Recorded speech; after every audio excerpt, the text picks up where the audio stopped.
Here we go with the ASICS Novablast 4. Oh my gosh, what an exciting shoe, guys. Let me just start by saying this is a budget bounce shoe that is available here in 2024, and oh man, it did not disappoint. So my favorite shoe of the year in 2023 was the Novablast 3, and here is the next one here, the Novablast 4, and oh man. All right, so let's just jump right in to a line-by-line detailed review of this shoe. We have a lot to cover, guys. All right, so starting with the laces. So they have this nice little bit of cushion, but they're not stretchy and they're kind of on the thinner side. But we'll get into the tongue here in a second, but it really felt like it wanted to clinch up right here in the center. But with that said, it did not bring in the eyelet chain too much, and it did not have any contact, which can happen in some shoes. But then up here, as you can see, the items are separated along the chain here, and there was pressure relief that I noticed along the top of the foot as it touches the heel here near the tongue, which was nice because I was a little bit worried there. But what that created was a fairly decent over the top fit that brought it in, but without it being too tight, because the upper did kind of pooch out a little bit and give a little bit of space without it being overly sloppy.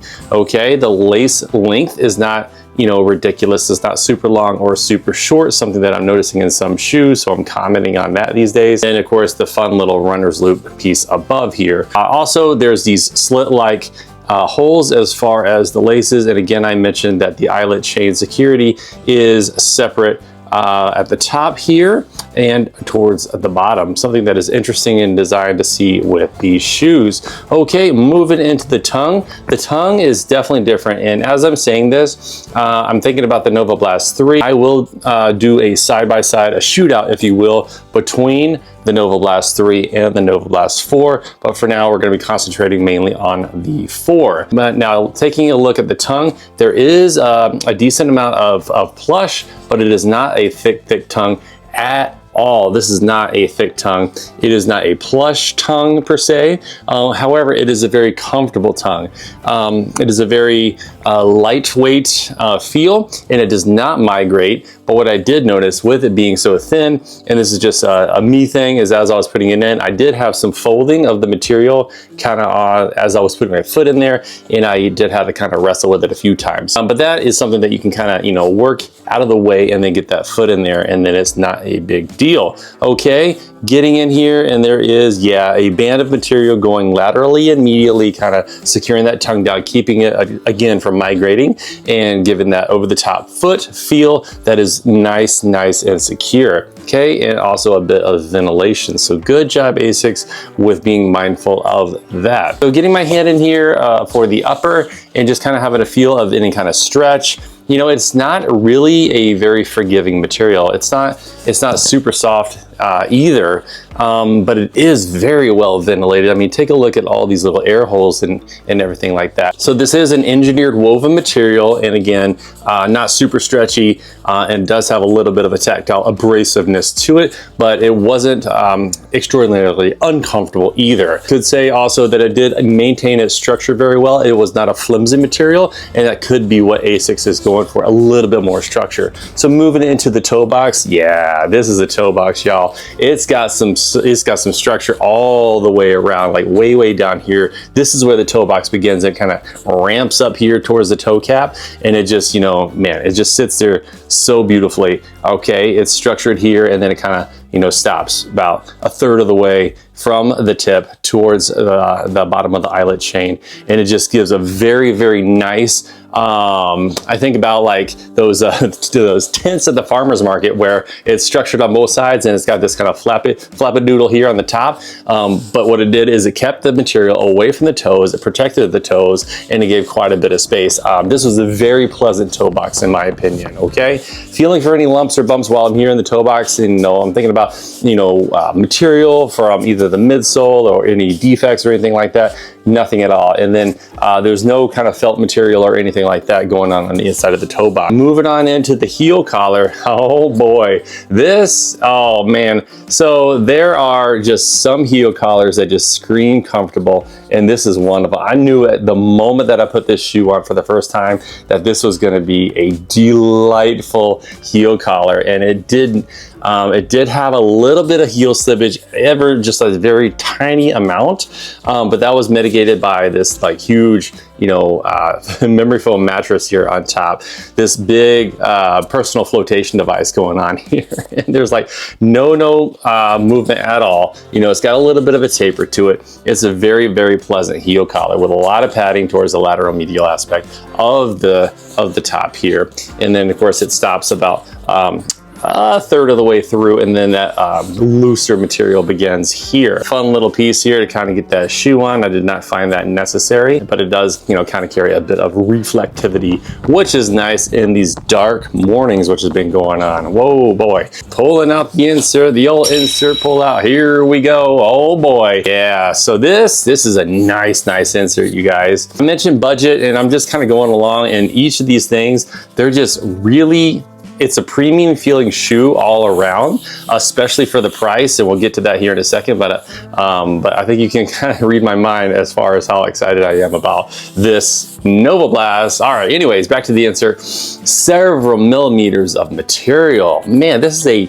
very luxurious feeling insert. It doesn't have a ton of structure. There's nothing really super fancy about it other than it's holding its shape here in the heel cup, which I really like. You guys know that by now about me. And then the amount of material here that does work very well as far as the step-in comfort for the shoe. Yeah, feeling the bottom here, there is a nice sticky base or top to the midsole as it touches the bottom of the insert and keeps it from sliding around. Last thing you want is that thing to be migrating, and that didn't happen at all. So great job, ASICS. Talking about sidewalls and material that kind of works this way up. So here's the finger, here's the top of the midsole according to the outside, but where my finger is, it's actually down here. So all this material here is a bit of a wing-like material, just to kind of secure that heel inside the shoe. And this works very well and synergistically with that heel cup that I mentioned here. So once it's in the shoe and once your heel's on there, it goes down and wraps around that heel, and again creates a very, very secure side-to-side feel. But there again, it was a little bit of heel slippage, mainly felt on hills, but there was a tiny little bit during the flat running as well. But you know, you kind of forget about it as you're going along. Not a deal breaker at all. So great job with the insert, ASICS. Having a look at the construction inside the shoe, I'm looking at the stitching, I'm looking at the material. There in the camera you can see the B-roll, and then you can kind of see, you know, just how fun the gussets of the tongue are and how they flare out quite aggressively actually to meet the top of the midsole as it connects to the bottom of that upper. It's fun looking inside these shoes and getting a little bit more understanding of what is going on as far as the detail of the structure, the engineering, the construction, and all of that good stuff. So a lot of thought went into these shoes, and so it's just fun to kind of go through it piece by piece and talk about it. Okay, moving into the Midsole. Oh man, at the beginning of the video I mentioned that this is a budget bounce shoe, and that's exactly it. Oh man, so this is the FF Blast Plus Eco, which is a more carbon friendly version of the FF Blast Plus. And guys, this is such a fun foam going on here. And I'm not just talking about the geometry, I'm simply just talking about the foam. It is so, it's the Swiss Army knife, if you will. It's forgiving. It's got a ton of energy return. The more you compress, the more it gives back. Man, it is just a beautiful foam. And you know, whether I was heel striking or midfoot striking, it delivered. It did so well. I'm really a huge fan of the FF Blast Plus Eco. We had it in the Glide Ride Max. Here it is in the Novablast 4. So very nice. And just take a look at some of this structure, this geometry as it moves along down here. I mean, this is just a sweet looking midsole, y'all. Wow, good job. So 41 in the heel and then 33 in the forefoot for an 8mm drop. That's a fairly steep drop. The last shoe that I can think about that had an 8mm drop was the Mag Max from Puma. Totally different shoe, I know, but I'm just thinking about drops here. But man, another honorable mention will be the flailing out of the midsole as it connects to the bottom of the shoe for the forefoot landing platform. I absolutely loved how steep and outward this landing platform is. For me personally, I do supinate, so I do come down quite aggressively on the lateral side of the front of my foot and then kind of roll through. This catches all of that business and it keeps it, it just tames it, you know, like you get the deceleration of the foot as it's twisting around.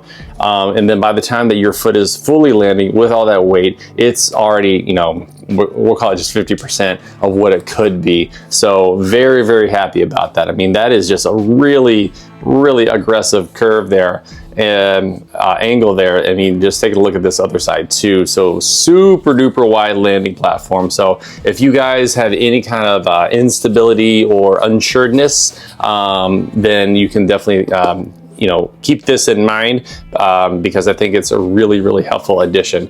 Thinking about the heel bevel, it does have a little heel bevel. And again, I mentioned that the heel to toe transitions are pretty good with the shoe. They're not the best, but they do okay. But where it really functions well is the outward geometry of the shoe, which we can talk about here in a second, and that 8mm drop, I feel, definitely helps as far as our heel strikers out there and getting that foot off. Full disclosure, I'm doing a lot more heel striking because I'm seeing that my times are actually decreasing whenever I do heel strike.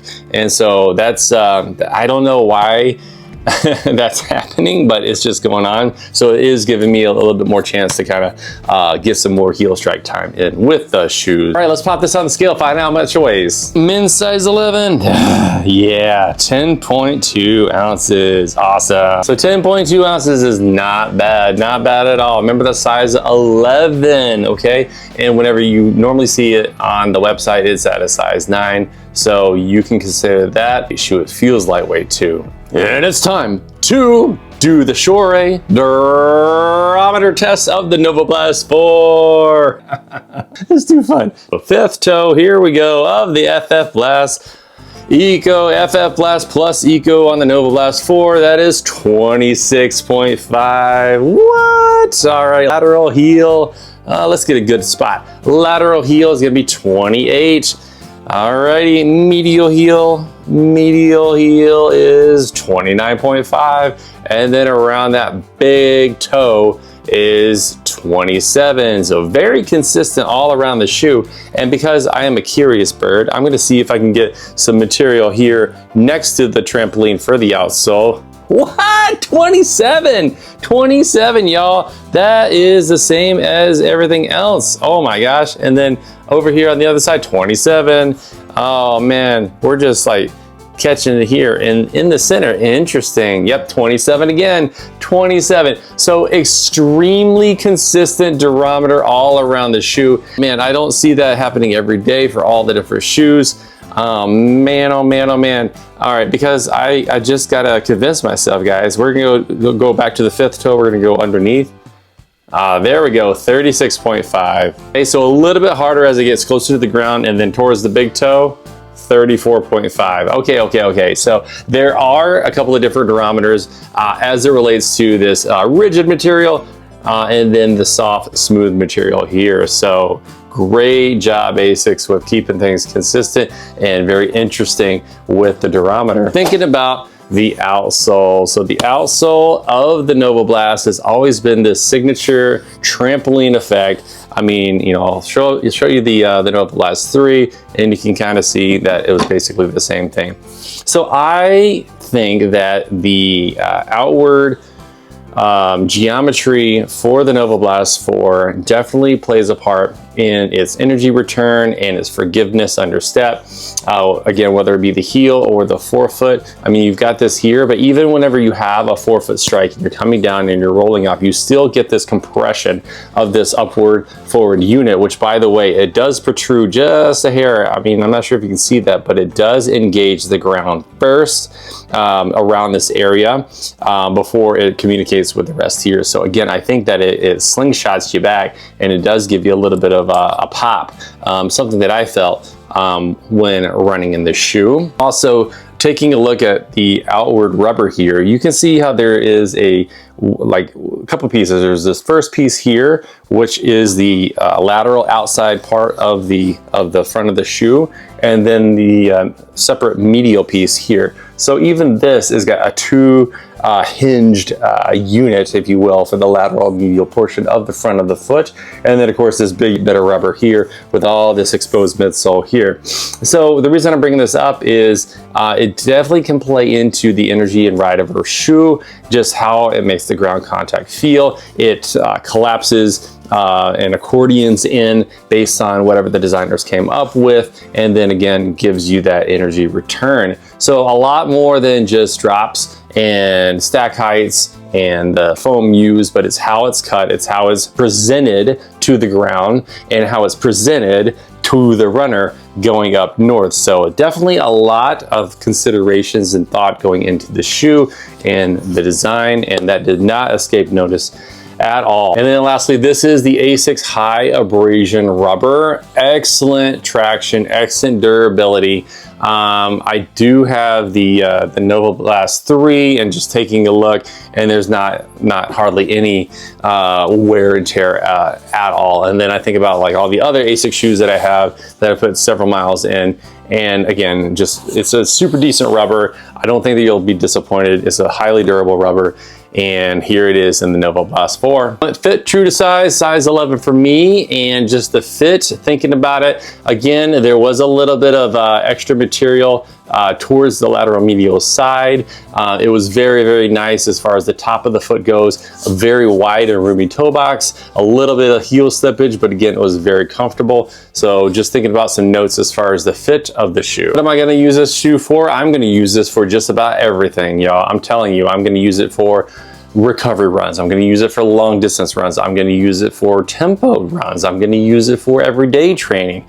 This shoe right here, I think, could be your only shoe that you're going to need, and just be done with it. I mean, it is totally possible. And as an added bonus, this shoe is $139.95. All right, guys, it's 140 bucks. 140 bucks, and we're talking about shoes that are 160, 170, $200 that this shoe is in the same conversation with. It's bananas. I don't know how ASICS is doing it, but guys, keep going. This shoe right here is a steal for that amount. Like an absolute, they're just giving away the shoe.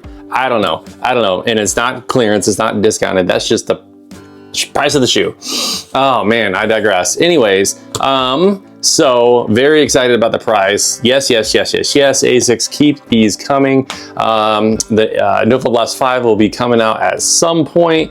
End of this year, beginning of next year, we shall see, and you'll see it here on the channel, but very excited about that. Very excited about the Novablast 4. Do I recommend it? Heck yeah, I recommend this. I recommend this shoe any day of the week. This will probably always be in the conversation, always be in the thought bubble as far as shoes, and then we'll work backwards from there. I mean, that's just the honest truth. All right, everybody. Well, that is it. My name is Jason. I'm a nurse practitioner in podiatry, but this is not a medical channel. It is a fun-filled family running channel. All right, and we're down here. We're talking about family and coffee and running shoes. 3 of my favorite things, but there's a lot more out there. Oh my gosh, the Novablast 4, so excited. Hopefully everybody is doing well, and I'll catch you in the next one.